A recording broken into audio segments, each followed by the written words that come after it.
जय श्री राम भाइयों। आज आपके सामने सीटेट 2022 का द्वितीय प्रश्न पत्र सामाजिक अध्ययन लेकर चलते, जो कि बहुत महत्वपूर्ण आपका परीक्षा की दृष्टि से है और बहुत ही आसान आपका क्या है पेपर है।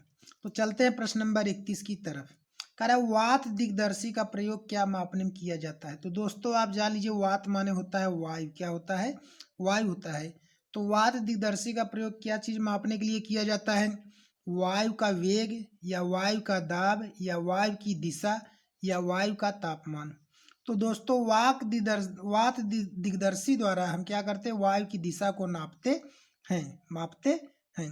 तो चलते हैं प्रश्न नंबर आपका 32 की तरफ। तो प्रश्न आपका 32 क्या कह रहा है दोस्तों? वायुमंडल की निम्नलिखित में से कौन सी परत रेडियो तरंगों के संचरण में मदद करती है। मतलब वायुमंडल का वह कौन सा परत है जहां पर रेडियो तरंगे संचरण करती है, मतलब वह मंडल उसको क्या करता है? हेल्प करता है। तो दोस्तों पहला आपका हेडिंग है समताप मंडल, मध्य मंडल दूसरा, तीसरा वायुमंडल, चौथा बहिर्मंडल।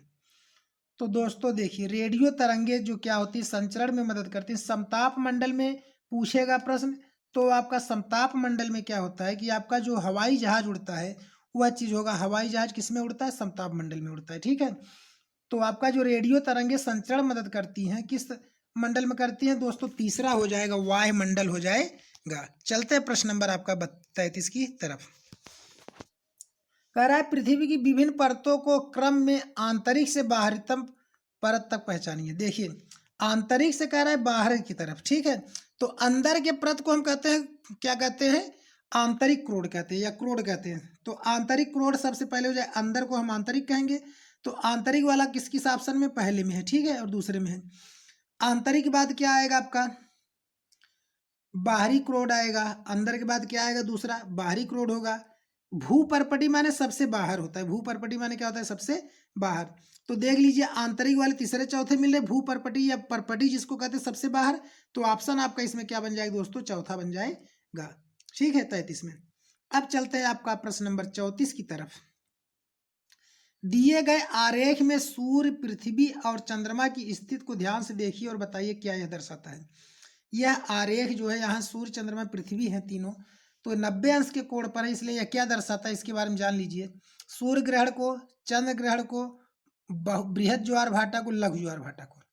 सूर्य, पृथ्वी, चंद्रमा जब तीनों एक सीध में होंगे दोस्तों, तो आपका क्या होगा? उस समय उच्च ज्वार भाटा आएगा। और जब ये तीनों एक दूसरे के लंबवत होंगे दोस्तों, तब उस समय आपका निम्न ज्वार भाटा आएगा या लघु ज्वार भाटा आएगा।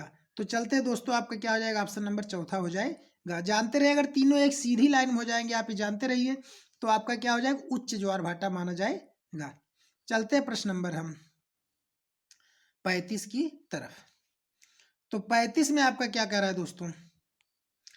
जब नदी मैदान में प्रवेश करती है तो यह मुड़ जाती है। मतलब कह रहा है जब नदी क्या करती है? मैदान में, समतल मैदान में प्रवेश करती है तो यह मुड़ जाती है और बड़े मोड़ बनाकर रहती है, जो कहलाता है, क्या कहलाता है?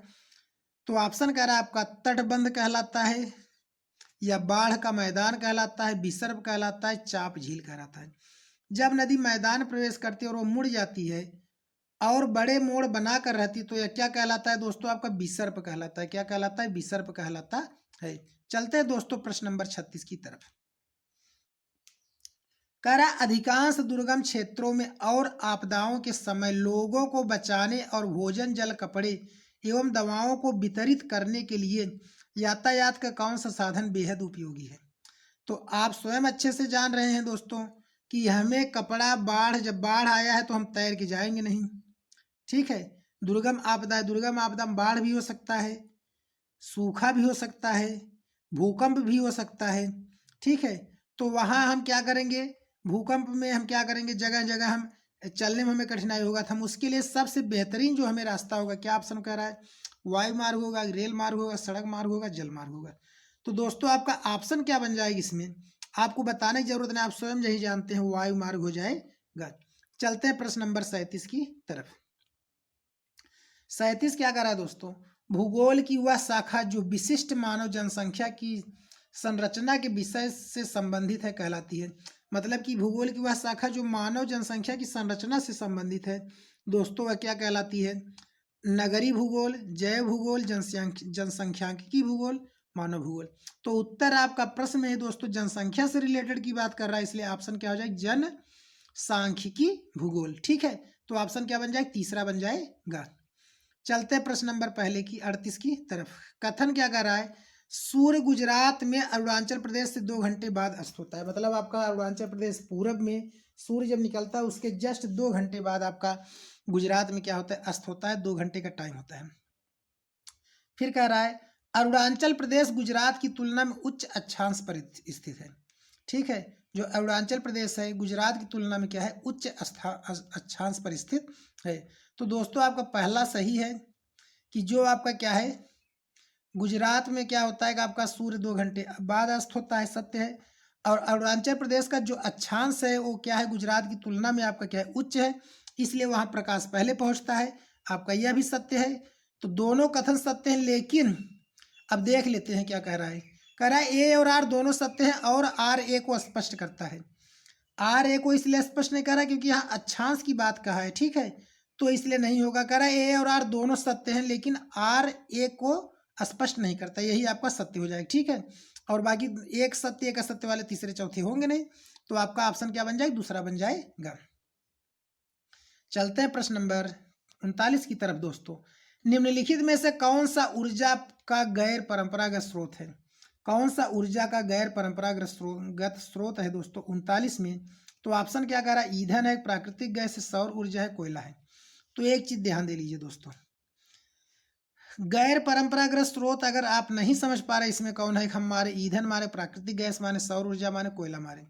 ईंधन, प्राकृतिक गैस और कोयला दोस्तों तीनों एक ही चीज से रिलेटेड है। ठीक है, कोयला को भी जलाने से ईंधन मिलेगा, मतलब हमें मिलेगा। ईंधन तो है ही फ्यूल जो आपके होते हैं, प्राकृतिक गैस एलपीजी सीएनजी हो गए। ठीक है, और सौर ऊर्जा जो है सूर्य का है। यही तीनों में सबसे क्या है, भिन्न है। तो आपका ऑप्शन तुरंत मार दीजिए क्या, सौर ऊर्जा। चलते हैं दोस्तों प्रश्न नंबर 40 की तरफ। कह रहा है विशेष रूप से निर्मित टैंकों और तालाबों में मछली का प्रजनन कहलाता है। जो विशेष रूप से निर्मित टैंक और तालाब हैं उसमें मछली का प्रजनन क्या कहलाता है, सेरीकल्चर के नाम से, वीटिकल्चर के नाम से, हार्टिकल्चर के नाम से, पीसीकल्चर के नाम से। तो दोस्तों आपका ऑप्शन क्या बन जाएगा, इसमें चौथा बन जाएगा दोस्तों, क्या बनेगा, पीसी कल्चर के नाम से बनेगा, जिसमें मछलियां क्या करते तालाबों में प्रजनन के लिए, बच्चे पैदा करने के लिए उनका उपयोग किया जाता है। वो क्या बनेगा, पीसी कल्चर के नाम से जाना जाएगा। चलते हैं प्रश्न नंबर 41 की तरफ। कह रहा है कि स्थल का एक संकरा भाग जो 2 बड़े स्थलीय भागों को एक दूसरे से जोड़ता है उसे क्या कहते हैं। कह रहा है कि स्थल का एक संकरा भाग जो 2 बड़े स्थलीय भागों को जोड़ता है एक दूसरे से, उसे हम क्या कहते हैं, जल संधि कहते हैं, या जल स्थल का स्थल संधि कहते हैं, द्वीप कहते हैं, खाड़ी कहते हैं। देखिए स्थल का एक भाग दूसरे बड़े स्थल को जब जोड़ रहा है दोस्तों, ठीक है, 2 बड़े स्थलीय भागों को एक दूसरे से जोड़ता है, तो स्थल स्थल को ही जोड़ रहा है, समझिएगा ध्यान से, स्थल स्थल को ही जोड़ रहा है, मतलब जमीन जमीन को ही जोड़ रहा है, तो क्या कहलाएगा, जमीन ही कहलाएगा, जमीन का संधि कहलाएगा। तो ऑप्शन क्या बन जाएगा, दूसरा बन जाएगा, स्थल संधि बन जाएगा। चलते हैं प्रश्न नंबर 42 की तरफ। प्रश्न 42 क्या है दोस्तों आपका, कह रहा है कि निम्नलिखित में से कौन सा महाद्वीप आकार में सबसे छोटा है। तो आपका क्या है दोस्तों, ऑस्ट्रेलिया है, दक्षिण अफ्रीका है, दक्षिण अमेरिका है, अफ्रीका है, यूरोप है। सबसे छोटा महाद्वीप कौन सा है दोस्तों, आप बताइए।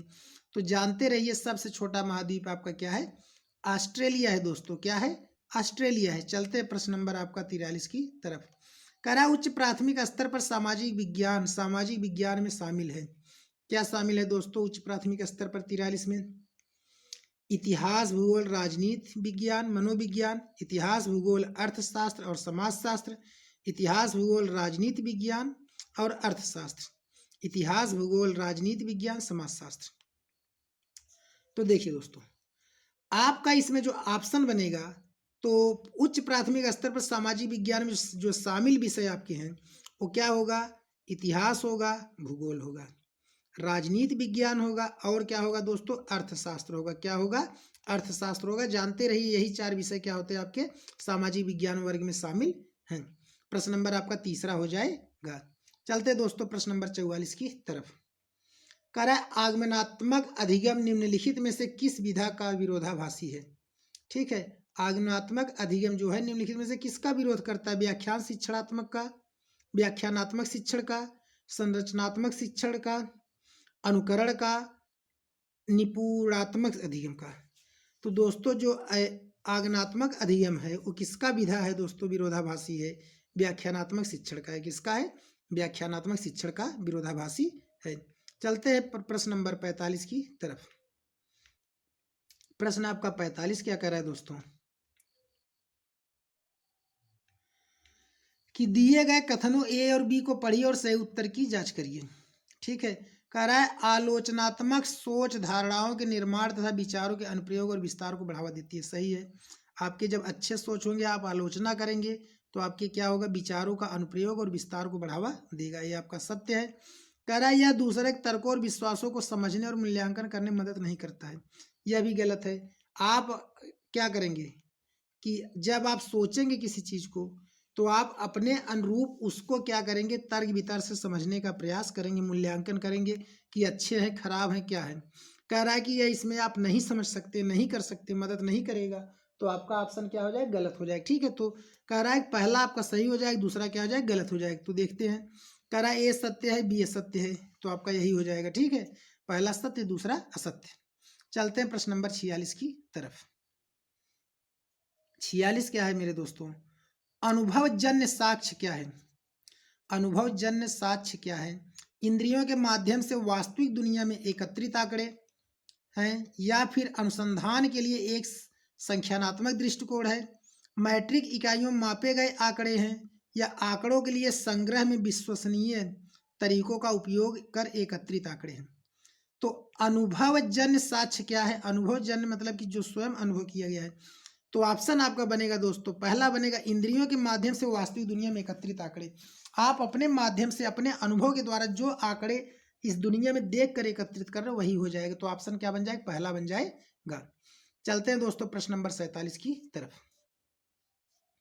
प्रश्न 47 कह रहा है भौतिक विशेषताओं के मॉडल प्रकृतियां शिक्षण के लिए सबसे अधिक उपयुक्त हैं। क्या है? भौतिक विशेषताओं के मॉडल या प्रकृतियां किस शिक्षण के लिए सबसे अधिक उपयुक्त हैं? इतिहास के लिए, अर्थशास्त्र के लिए, भूगोल के लिए, राजनीतिक विज्ञान के लिए। तो देखिए भौतिक विशेषताओं की मॉडल प्रकृतियों की बात कर रहा है, मतलब भौतिक जगत की बात कर रहा है, इसलिए किससे रिलेटेड आपका हो जाएगा? भूगोल से हो जाएगा। किससे हो जाएगा? भूगोल से हो जाएगा। चलते हैं दोस्तों प्रश्न नंबर 48 की तरफ। कह रहा है कि स्थानीय समाचार पत्र से मौसम की जानकारी का संग्रह किस प्रकार का स्रोत है? स्थानीय समाचार पत्र से मौसम की जानकारी का संग्रह किस प्रकार का स्रोत है दोस्तों? प्राथमिक है, द्वितीयक है, तृतीयक है, प्राथमिक और तृतीयक दोनों। तो दोस्तों जब हम क्या करते हैं, किसी चीज को प्रत्यक्ष न पाकर दूसरे माध्यम से पाते हैं तो उसको हम क्या कहते हैं दोस्तों? द्वितीयक कहते हैं। क्या कहते हैं? द्वितीयक कहते हैं। तो स्थानीय समाचार पत्र हमें खुद न मिलकर डायरेक्ट हम न उसको संज्ञान में लेकर समाचार के माध्यम से हम उसको संज्ञान में ले रहे हैं, तो इसलिए क्या हो जाएगा? हम दूसरे माध्यम से प्राप्त कर रहे हैं। दूसरे माध्यम से प्राप्त करना ही क्या कहलाएगा? द्वितीयक स्रोत कहलाएगा। चलते हैं दोस्तों प्रश्न नंबर 49 की तरफ। सीखने की अक्षमता वाले शिक्षार्थी किस प्रकार की कक्षा में अन्य छात्रों के साथ सीखते हैं? अनन्य, विशेष, समावेशी, आधुनिक। तो सीखने की क्षमता वाले शिक्षार्थी किस प्रकार की कक्षा में अन्य छात्रों के साथ सीखते हैं? तो ऑप्शन आपका क्या है कि अनन्य है, विशेष है, समावेशी है, आधुनिक है। जब बच्चे सीखने की क्षमता वाले विद्यार्थी किस प्रकार के अन्य छात्रों से सीखते हैं? एक छात्र दूसरे छात्र के साथ जब वो सीखेगा मेरे भाइयों, तो उसको हम क्या कहेंगे? समावेशी कहेंगे। क्या कहेंगे? समावेशी। चलते हैं भाइयों 50 की तरफ। कह रहा है निम्नलिखित सिद्धांत किसने दिया? सभी बच्चे विकास के समान अनुक्रम से गुजरते हैं लेकिन विभिन्न दरों से। मतलब कह रहा है विकास सभी में होता है लेकिन विभिन्न दरों से। कोई जल्दी लंबा होगा, कोई बाद में होगा, कोई मोटा हो जाए, कोई पतला रहेगा। इसलिए शिक्षक को पूरी तरह से कक्षा के लिए ही नहीं बल्कि व्यक्तिगत बच्चों और छोटे समूहों के लिए गतिविधियों की योजना बनानी चाहिए। यह किसका कहना स्टेटमेंट है दोस्तों? तो ऑप्शन आपका है 50 में क्या है दोस्तों? कि CL ऑगडेन है, D परसेल हैं, JH बेल हैं या J पियाजे हैं। तो जीन पियाजे हो जाएंगे दोस्तों। क्या हो जाएंगे? जीन पियाजे हो जाएंगे। तो ऑप्शन आपका क्या बन जाएगा? चौथा बन जाएगा। प्रश्न नंबर 51 की तरफ चलते हैं। कक्षा में सहकारी शिक्षा को बढ़ावा देने के लिए एक शिक्षक को चाहिए। कक्षा में सहकारी शिक्षक को बढ़ावा देने के लिए एक शिक्षक को चाहिए। क्या चाहिए दोस्तों? छात्रों को बहस और चर्चाओं में लगाएं। ठीक है, उन्हें व्यक्तिगत परियोजनाएं दें। फिर कह रहा है क्या? काम के लिए कक्षा को छोटे समूहों में विभाजित करें। परियोजना को करने के लिए इन्हें विभिन्न स्रोत प्रदान करें।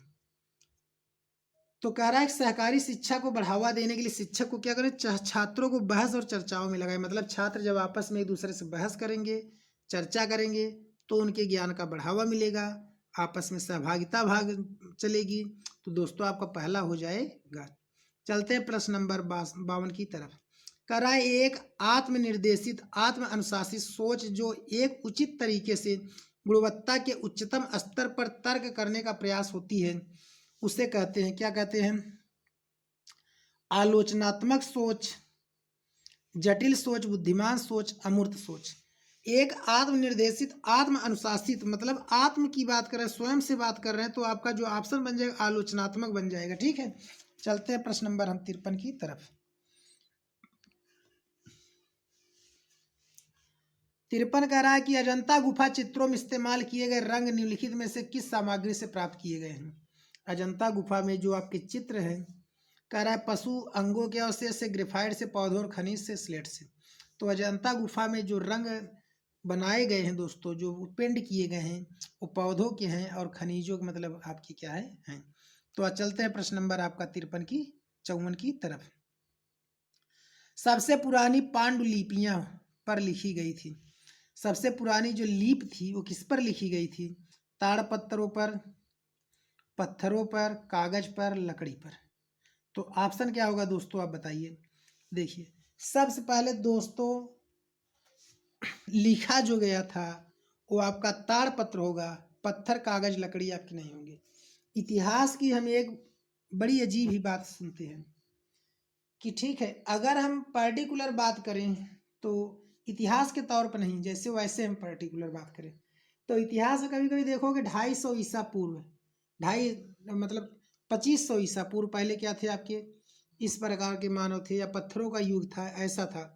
अगर 2500 ईसा पूर्व पहले ऐसे था तो उसके पहले भी तो, अगर हम धार्मिक की बात करें, उसका कोई यह नहीं है कि कितने पुराने, बहुत पुराने हैं। तो क्या उसके पहले आदमी नहीं थे, मानव नहीं थे?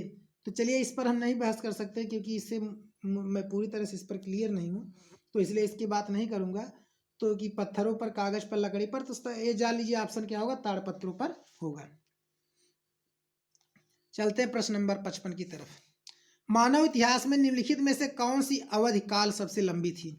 मानव इतिहास में जो निम्नलिखित अवधि में से थी उसमें कौन सी काल सबसे लंबी थी? पूरा पाषाण काल था, मध्य पाषाण काल था, इसके बाद आपका ऑप्शन कह रहा है नव पाषाण काल था, महापाषाण काल था। तो दोस्तों जो सबसे लंबी अवधि थी वो आपकी पूरा पाषाण काल थी या पूर्व पाषाण काल थी दोस्तों। ठीक है, चलते हैं प्रश्न नंबर 56 की तरफ। करार निम्नलिखित दिए गए ए और बी को पढ़िए, कथनों ए और बी को पढ़िए, सही उत्तर का चयन करिए। ठीक है, तो ऑप्शन आपका चलिए पढ़ते हैं, पहले ऑप्शन तो बाद में देखेंगे। कह रहा है क्या? मेहरगढ़ पाकिस्तान के बोलन दर्रे के पास एक उपजाऊ मैदान में स्थित है। मेहरगढ़ जो स्थान है आपका सही है, वो पाकिस्तान के बोलन दर्रे के पास एक उपजाऊ मैदान में स्थित है। यहाँ खेती और पशुपालन के साक्ष्य पाए जाते हैं। तो वहाँ पर आपका मेहरगढ़ जो स्थान है वहाँ उसके पास उपजाऊ मैदान में स्थित है। उपजाऊ मैदान में स्थित होने का कारण यह नहीं है कि यहाँ खेती और पशुपालन के साक्ष्य पाए जाते हैं। ठीक है, तो आपका पहला ऑप्शन सत्य है और दूसरा क्या है आपका असत्य है। केवल यहाँ पे क्या है, पाकिस्तान के इसके पास है, यहाँ इसके साक्ष्य मतलब नहीं पाए जाते हैं। तो आपका ऑप्शन क्या बन जाएगा, पहला सत्य दूसरा सत्य। तो पहला ही ऑप्शन ए सत्य और बी असत्य है।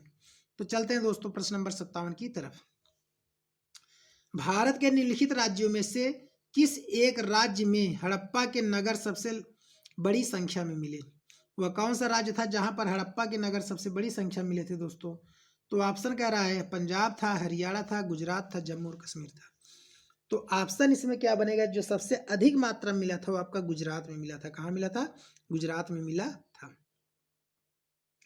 प्रश्न 58, ऋग्वेद मूल रूप से निम्नलिखित में से किस भाषा में रची गई थी?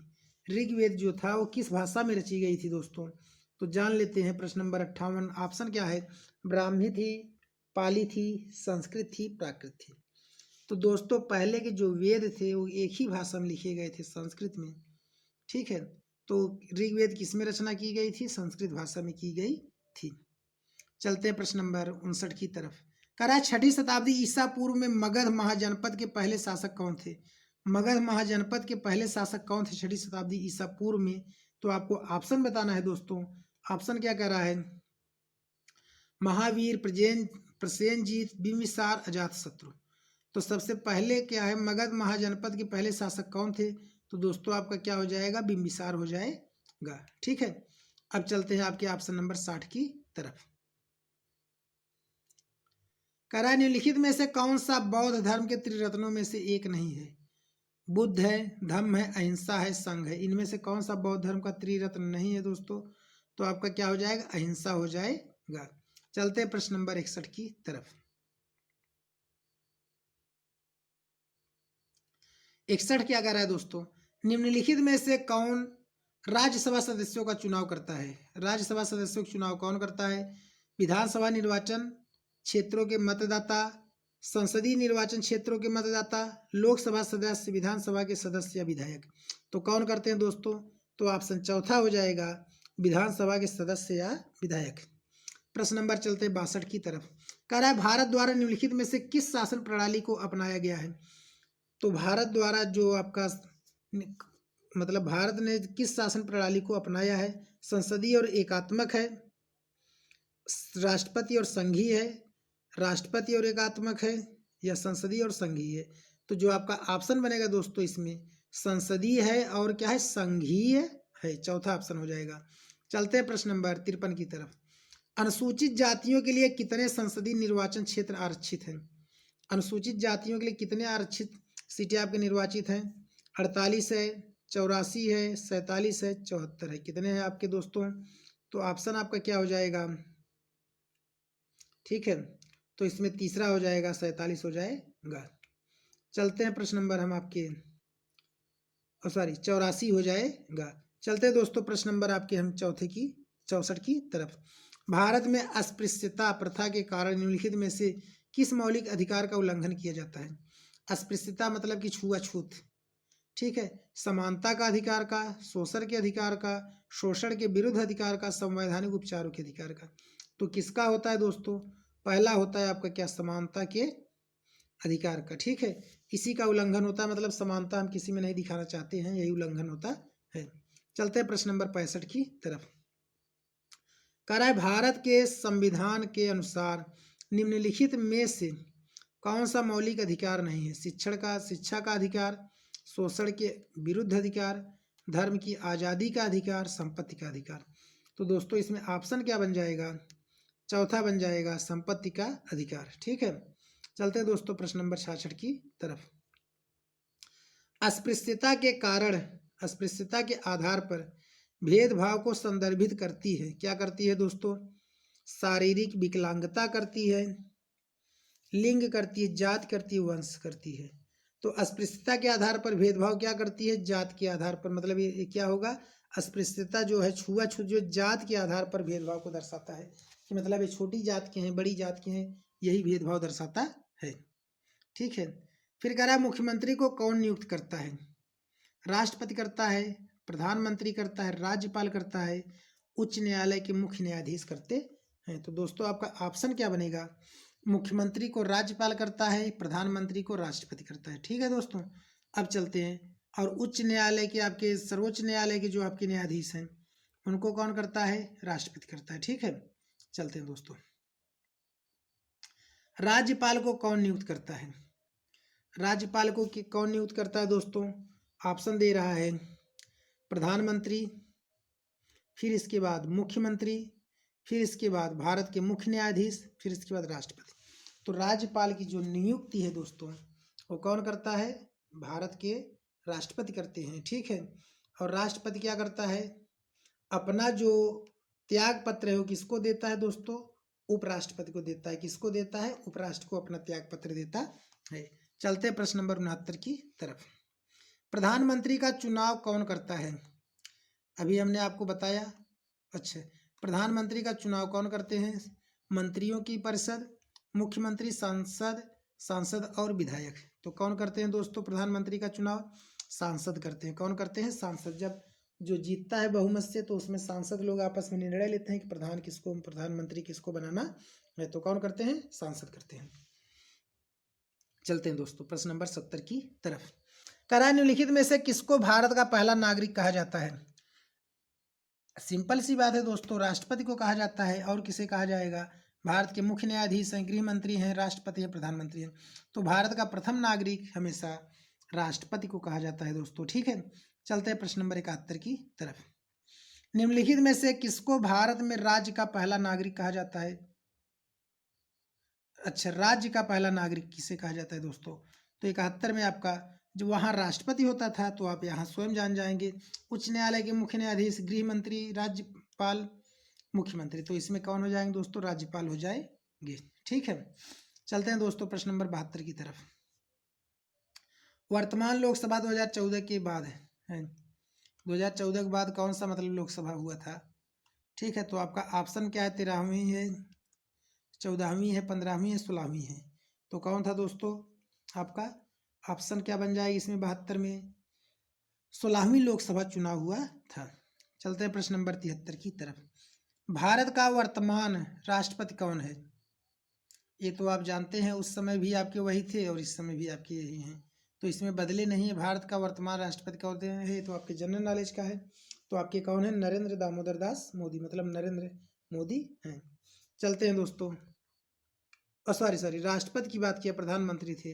तो उस समय जो आपके थे वो कौन है आपके? इस समय आप जान ही रहे हैं। तो आपका उस समय हिसाब से ऑप्शन क्या बनेगा दोस्तों? चौथा बन जाएगा, रामनाथ कोविंद थे। ठीक है, चलते हैं दोस्तों प्रश्न नंबर 74 की तरफ। भारत के संविधान में निम्नलिखित में से किसका उल्लेख नहीं किया गया है? भारत के संविधान में किसका उल्लेख नहीं किया गया है दोस्तों? राज्यों और केंद्र शासित प्रदेशों के नाम, सरकार का ढांचा, राजनीतिक दलों के नाम, नागरिकों के अधिकार। तो किसका नहीं किया गया है दोस्तों 74 में? आप देख लीजिए ऑप्शन क्या होगा। तीसरा होगा, राजनीतिक दलों के नाम का उल्लेख संविधान में नहीं किया गया है। सरकार का ढांचा भी किया गया है, सरकार के क्या रूपरेखा होंगे, नागरिकों के अधिकार भी किया गया है, राज्य और केंद्र शासित प्रदेशों के नाम का भी किया गया है। राजनीतिक दलों के नाम का नहीं किया गया, मतलब कितने राजनीतिक दल होंगे। प्रश्न नंबर 75। राज्यसभा में सदस्यों को कौन नामांकित करता है? राज्यसभा में सदस्यों का नामांकन कौन करता है दोस्तों? राष्ट्रपति करता है, उपराष्ट्रपति करता है, प्रधानमंत्री करता है, सर्वोच्च न्यायालय के मुख्य न्यायाधीश करते हैं। तो राज्यसभा में सदस्यों की जो नियुक्ति होते हैं उनका नामांकन हमेशा राष्ट्रपति करता है। प्रश्न नंबर 76। निम्नलिखित में से कौन सा भारत की संविधान सभा का अध्यक्ष था?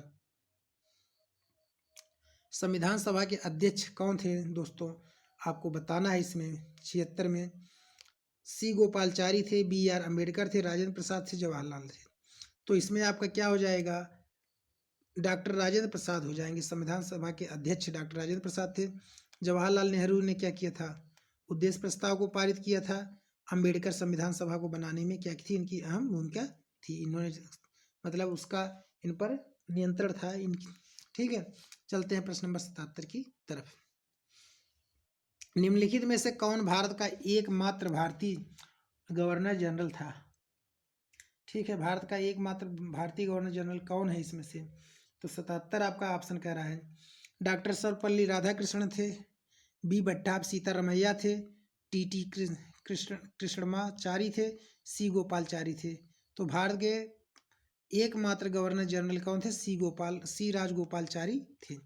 चलते हैं दोस्तों प्रश्न नंबर 78 की तरफ। भारत का संविधान कब अपनाया गया था दोस्तों? तो भारत का संविधान कब अपनाया गया था दोस्तों? आपको बताना है 15 अगस्त 1947 को, 26 नवंबर 1947 को, 26 नवंबर 1949 को, 26 जनवरी 1950 को दोस्तों। तो आप बताइए, बहुत ही इंटरेस्टिंग है, भारत का संविधान कब अपनाया गया था दोस्तों? ठीक है, तो देखिए लागू जो किया गया था दोस्तों 26 जनवरी 1950 को किया गया था, भूल के न लगाइएगा। अपनाया गया था 26 नवंबर 1949 को दोस्तों। ठीक है, तो चलते हैं आपका प्रश्न नंबर 79 की तरफ। निम्नलिखित में से किसने भारत की रियासतों को एकीकृत करने का निर्णायक भूमिका निभाया है? भारत की रियासतों को एकीकृत करने का भूमिका किसको माना जाता है दोस्तों? Jawaharlal Nehru, Sardar Vallabh Bhai Patel, doctor B R Ambedkar, C Gopalachari. तो भारत के जो रियासत थे उसको एकीकरण का जिम्मा आपको सरदार वल्लभ भाई पटेल को माना जाता है। थोड़ी सी चूक हुई थी, नहीं तो सरदार वल्लभ भाई पटेल से मतलब उस समय वो नहीं वर्तमान मौजूद थे, नहीं तो कश्मीर का जो आज तक मुद्दा चल रहा है उस समय यह भी निपट गया होता है। ठीक है दोस्तों, तो इसमें किसकी देन था? डॉक्टर सरदार वल्लभ भाई पटेल का था दोस्तों। ठीक है, चलते हैं प्रश्न नंबर 80 की तरफ। निम्नलिखित में से कौन भारत के संविधान की समवर्ती सूची के मामलों में कार्य करती है? कौन करता है दोस्तों? आपका ऑप्शन कह रहा है केंद्र और राज्य सरकारें करती हैं, राज्य सरकारें और स्थानीय सरकारें, केंद्र शासित और स्थानीय सरकारें निकाय। तो दोस्तों आपके संविधान की समवर्ती सूची के मामलों का जो कार्य है वो राज्य और केंद्र सरकार दोनों मिलकर करते हैं। ठीक है दोस्तों, चलते हैं प्रश्न नंबर 81 की तरफ। निम्नलिखित में से कौन भारत की संविधान सभा में मसौदा समिति के अध्यक्ष थे? मसौदा समिति के अध्यक्ष कौन थे दोस्तों? सी राजगोपालचारी थे, बी आर अम्बेडकर थे, डॉक्टर राजेंद्र प्रसाद थे, जवाहरलाल नेहरू थे। तो ऑप्शन हो जाएगा दोस्तों बी आर अम्बेडकर साहब हो जाएंगे। चलते दोस्तों प्रश्न नंबर 82 की तरफ। 18वीं सदी में किसके नेतृत्व में बंगाल धीरे धीरे मुगल नियंत्रण से अलग हो गया? किसके नेतृत्व में बंगाल धीरे धीरे मुगल नियंत्रण से अलग हुआ था? उनका नाम क्या था दोस्तों? मुर्शीद कुली खां थे, नादिर शाह थे, अली वर्दी खां थे, बुरहान उल मुल्क थे। तो दोस्तों बंगाल से धीरे धीरे जो नियंत्रण अलग हुआ था, ठीक है, मुगल का, उनकी उसकी देख वो समय था मुर्शीद कुली खान का। चलते हैं दोस्तों प्रश्न नंबर 83 की तरफ। निम्नलिखित में से किसे गवर्नर जनरल ने फैसला किया कि बहादुर शाह जफर आखिरी मुगल सम्राट होंगे और उनकी मृत्यु के बाद किसी भी वंशज को शासक के रूप में नहीं पहचाना नहीं जाएगा? ये किसकी आपका था दोस्तों? तो ऑप्शन आपका कह रहा है Lord Dalhousie, William Bentinck, Lord Canning, Lord Cornwallis. तो दोस्तों ये जो निर्णय लिया गया था उसमें आपका क्या है? लॉर्ड कैनिंग थे। ठीक है, जिन्होंने कहा था बहादुर शाह की मृत्यु के बाद अब कोई भी वंशज क्या होगा? राज्य नहीं करेगा, अंग्रेज पर उसका अधिकार होगा। चलते हैं प्रश्न नंबर 84 की तरफ। किस गवर्नर जनरल ने घोषित किया कि अवध पर गलत तरीके से शासन किया जा रहा है और उचित प्रशासन सुनिश्चित करने के लिए ब्रिटिश शासन की आवश्यकता थी? यह किसने कहा था गवर्नर कि अवध पर क्या है कि अनुचित ढंग से शासन किया जा रहा है? ये कौन थे? लॉर्ड रिपन थे, लॉर्ड कैनिंग थे, या फिर आपके लॉर्ड डलहौजी थे और लॉर्ड माउंटबेटन थे? तो दोस्तों ये इसके जो थे वह लॉर्ड डलहौजी थे। ठीक है, चलते हैं प्रश्न नंबर 85 की तरफ। कानपुर के किस शासक ने खुद को पेशवा कहा? कानपुर के वो कौन से शासक थे जिन्होंने खुद को पेशवा कहा था? नाना साहब थे, बाजीराव प्रथम थे, बाजीराव द्वितीय थे, बहादुर शाह जफर थे। तो नाना साहब ने खुद को पेशवा कहा था कानपुर के शासक ने। ठीक है, चलते हैं प्रश्न नंबर 86 की तरफ। कारखाने के विषय में पढ़ाने के लिए सबसे उपयोगी विधि होगी? एक, कहानी सुनाना, किसी विशेषज्ञ को निमंत्रित करना, किसी औद्योगिक कारखाने की यात्रा आयोजित करना, एक डॉक्यूमेंट्री फिल्म दिखाना। तो दोस्तों जो सबसे सटीक आपका इसमें ऑप्शन बनेगा वो आपका तीसरा हो जाएगा। मतलब उसके विषय में किसी विषय में पढ़ाना है तो पहले उसको क्या करिए, आप बच्चों को दिखा दीजिए, उसका विजिट करा दीजिए। तो ऑप्शन तीसरा हो जाएगा। चलते हैं प्रश्न नंबर 87 की तरफ। एडुसैट से क्या अभिप्राय है? एडुसैट से क्या अभिप्राय है दोस्तों 87 में? तो कह रहा है कि रॉकेट जिसका उपयोग मानव निर्मित उपग्रहों को सूर्य की कक्षा में स्थापित करने के लिए किया जाता है। सौर मंडल में खोजा गया एक नया ग्रह, एक क्षुद्र ग्रह जो मंगल और बृहस्पति की कक्षाओं में पाया जाता है, एक मानव निर्मित भारतीय उपग्रह। एडुसैट क्या है? एक मानव निर्मित भारतीय उपग्रह है दोस्तों। चलते हैं प्रश्न नंबर 88 की तरफ। पंचवाड़ी और बीजक में निम्नलिखित में से किस महान हस्ती के छंद और विचारों को संरक्षित किया गया है? ठीक है, पंचवाड़ी और बीजक। ठीक है, इसमें किसको आपका आरक्षित किया गया है दोस्तों? तो आपका ऑप्शन क्या होगा? मीराबाई, कबीर, गुरु नानक, रविदास। तो ऑप्शन आप जान है स्वयं दोस्तों, कबीर साहब हो जाएंगे। चलते हैं प्रश्न नंबर 89 की तरफ। एलोरा की गुफा में भित्ति चित्र जिसमें विष्णु को नरसिंह अर्थात पुरुष सिंह के रूप में दिखाया गया है, किस काल की कृति है? गुर्जर प्रतिहार काल, राष्ट्रकूट काल, चालुक्य काल, या फिर दोस्तों गुप्त काल? तो जिसमें भगवान विष्णु को नरसिंह आधा पुरुष और आधा सिंह के रूप में दिखाया गया, वह काल था राष्ट्रकूट काल था दोस्तों। चलते हैं प्रश्न नंबर 90 की तरफ। निम्नलिखित में से कौन सा संगठन उपनिषद में आस्था रखता है? उपनिषद में कौन सा संगठन है जो आस्था रखता है दोस्तों? वो आपका क्या है? ब्रह्म समाज है, रामकृष्ण मिशन है, सत्यशोधक समाज है, सेवा समाज है। तो दोस्तों जो संगठन उपनिषद में आस्था रखता है वो आपका क्या है? ब्रह्म समाज है। दोस्तों आपके लिए बहुत ही परिश्रम करके टॉप 60 क्वेश्चन आपके लाए थे, जो आपके बहुत सिंपल थे। अगर आप इसको पढ़ लेते तो आपको आने वाले पेपर में बहुत से इसमें से रिपीट मिलेंगे दोस्तों। तो हमारा आशा है कि आपको वीडियो हमारा अच्छा लगा होगा। अगर आपको हमारा वीडियो अच्छा लगा है तो हमारे चैनल को लाइक और सब्सक्राइब जरूर कर दें दोस्तों।